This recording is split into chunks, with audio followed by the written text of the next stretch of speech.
Hey, what's up everyone? I'm Jakejames Lugo, and welcome to the channel, where you'll find some of the most fair and honest game reviews out here. And finally, I get to talk about the extra DLC to Final Fantasy VII Remake. If you guys never saw my original review for that game, definitely go check it out. I'll put it here on one of the tags or the cards so you guys can watch it, as well as also in the description box below. But I highly recommend that you guys watch that video review that I did a while back before you watch this one. But here, if you've already seen that, if you've already played the game, we're going to talk about the bonus DLC that came out for the PlayStation 5. It's not available on the PS4 for Final Fantasy VII Remake, called Final Fantasy VII Remake Intermission, which is part of like the complete version called Final Fantasy VII Remake Intergrade.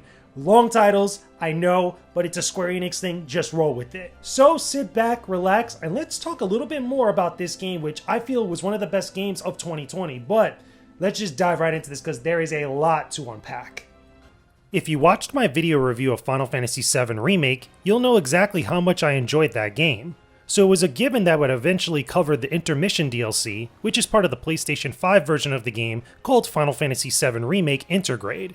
Now I'll try to keep spoilers to a minimum here, but I highly recommend that you watch my review of Final Fantasy VII Remake before seeing this video.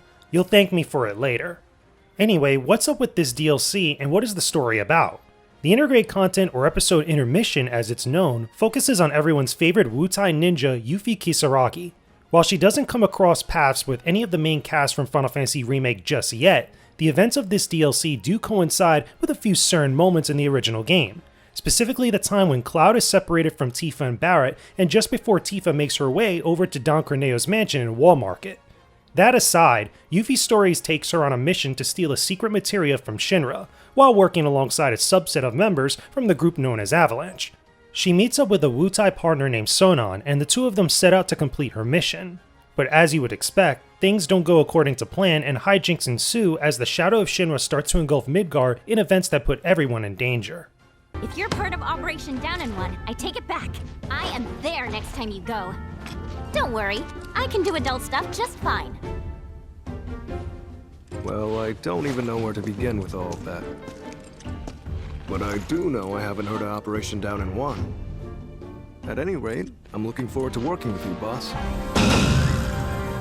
Now let's be real for a second about this DLC. It's kind of short in comparison obviously to the main game, but even shorter than most other DLCs out there for single player games. I clocked off my game time finishing the intermission content at about 4 or so hours. Keep in mind, I didn't do all the extra content, but I did do a little bit of it. I didn't just do the main quest. So it was around between 4 and 5 hours, I want to say, is what you're going to get out of intermission. And if I'm being totally honest about the story content with this DLC, I do have to say that it is okay. It's not great. It's not something I feel like you need to play, but it is good for people that did enjoy Final Fantasy VII Remake or just love the world of Midgar and just Final Fantasy VII in general. There's some extra stuff that you didn't get in the main game, on top of little extra stuff that you probably didn't ask for, but it's there for you anyway. It just adds a little bit more on top of that experience. Again, it's not mandatory, but it is there if you want to mess with it. However, I will mention though that if you do play this DLC, there is a huge epilogue and reveal towards the very end of it. Like after you finish the main quest line and you go through the final battle, there's some extra stuff that you do get to see, which I am not going to spoil here because you guys know how people are with spoilers. But I will say that if you loved Final Fantasy VII Remake, you get a sort of epilogue to all the stuff that happened in the main game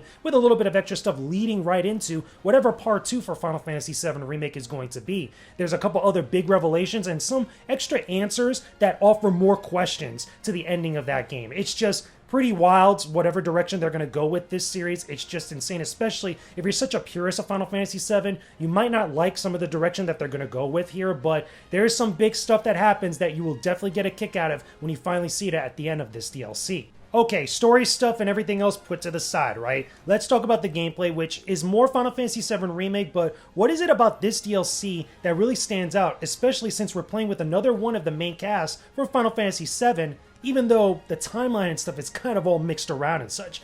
Does Yuffie play any good? Now here's the thing about this DLC. It's more Final Fantasy VII Remake's combat and exploration, although on a much smaller scale compared to the original game.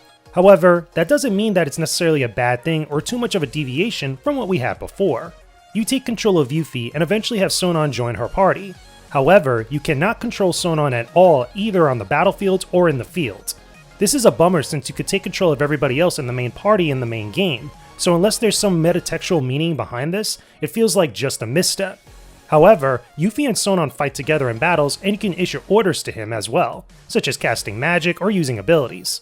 The two of them can also sync up their attacks and deal more damage and stun enemies when they're fighting as a unit in battle, allowing for bigger combos and more control of the area that you're fighting in. Outside of this, much of the leveling, exploration, and even the bigger fights are pretty much the same as the main game. You only really get to see a few areas of Midgar as Yuffie, however, which is slim in comparison to before, but that's understandable. Remember, Yuffie technically doesn't meet the main cast of Final Fantasy VII until much later, so it makes sense that she wouldn't see as much of Midgar as anyone else at this point in the game. Like I said, everything here is more of Final Fantasy VII Remake, so whether you liked or disliked the game before, you can expect more of the same from this DLC, no matter how you look at it. But who am I truly? Well, excited onlookers wonder no more. Before you slay the rare wound, the single light rose of Wutai, the one and only Yuffie. So the main things I want you all to take out of this review. I like Yuffie's fighting style. I like being able to throw her shuriken and have all her ninjutsu attacks available, as well as her melee attacks, which are very quick in comparison to some of the other melee fighters we get in the mainline cast. But I also like the ability that Yuffie has to sync up with Sonon, because I think that their sync up attacks, which you could actually do in real time, you could switch between going solo and syncing up. Some of the different characteristics their attacks have are pretty neat, as well as the setups they can do for like different limit attacks, as well as their other actions. That stuff is very helpful throughout the course of the DLC. However, when I really slice everything up, there really isn't much variation between what you're getting here and the mainline game. I would have wished to see maybe a couple other different things to really change up Yuffie's playstyle and really make her a completely different character, but I totally understand the approach that they had here because she's still part of the main cast of Final Fantasy VII, and there's still a lot of this stuff is probably going to appear in part 2 when they eventually meet up. So maybe that's probably, a little bit of an unrealistic expectation, but as far as what we got in this DLC, it's not necessarily bad, it's just more of the same again. It's just more of the stuff that you like from Final Fantasy VII Remake with a little bit of a different flavor here. I actually like it, I still think it's cool. Would have loved to see a little bit more there, but I'm cool with what we got here. Now, of course, we definitely have to talk about all the side quests and extra stuff that we get in this DLC, because there is stuff there. But is it plentiful enough? Is there even more beyond what we had in the original game? No, but there is still stuff to talk about though. As far as extra content in here, there's very little to mess around with. You do get a minigame called Fort Condor, which is basically a tabletop tower defense game. It uses chest-like pieces that mimic Shinra units and monsters, kinda like Warhammer in a sense. I didn't spend a lot of time with this, but you could challenge multiple characters in Midgar to earn new pieces for your loadout and collection. It's a somewhat complex minigame to get into, but if you like the minigames from most Final Fantasy titles, you'll probably enjoy this one as well. Me personally, I didn't feel the need to spend too much time with it in order to enjoy the rest of the DLC, so at least that's a good thing. Now, there are other side missions included in here, but your enjoyment will depend on how much you actually like the side quests in the main game. Like before, you can use the combat simulator to take on some extra battles, including a fight against the summon Rama. But then you could also go around Midgar searching for these happy turtle posters. Completing both nets you some rewards for the DLC, but completing the main quest of Intermission opens up a new combat simulator in the main game, but I won't spoil it here. All I'll say is that it's an extra tough battle that hits definitely deep into the Final Fantasy VII lore.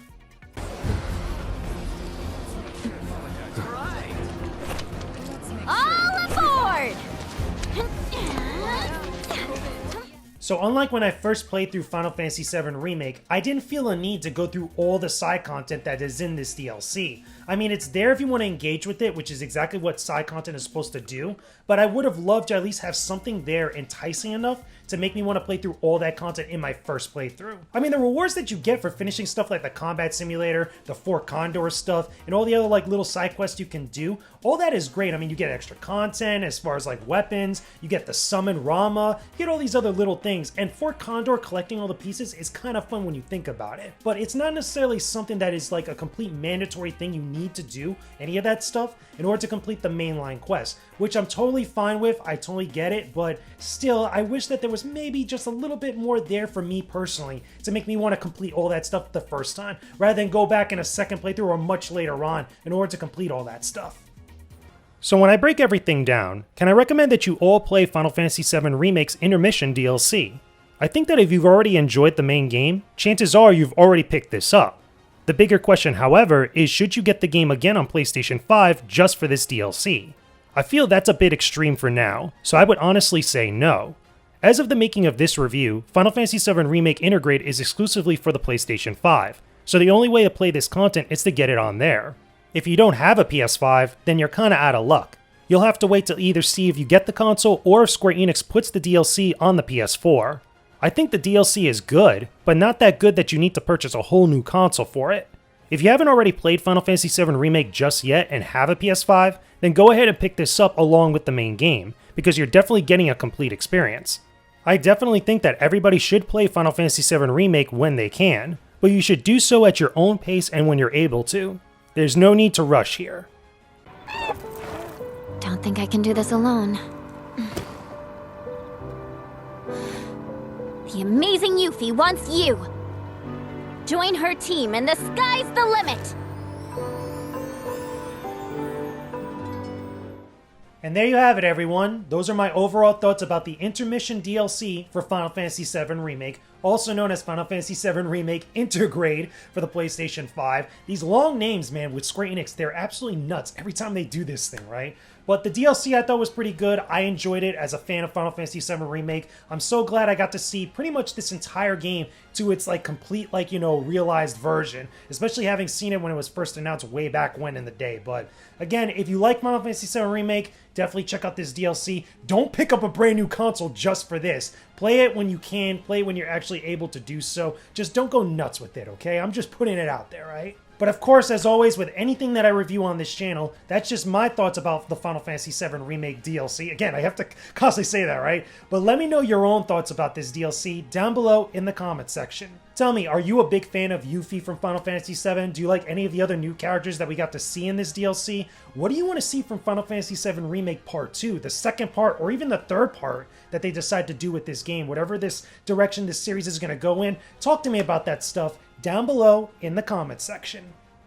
Thanks a bunch for watching the video. I really appreciate it a ton. I'll have more videos for you to enjoy here on the side that I know you'll love. Make sure you subscribe to the channel and hit that bell icon too. Don't forget to visit my Patreon linked below for early access to new videos every week, and join the Discord server too. It's linked in the description box below. You'll definitely love being a part of it. Thanks again, peace out, and stay epic everybody.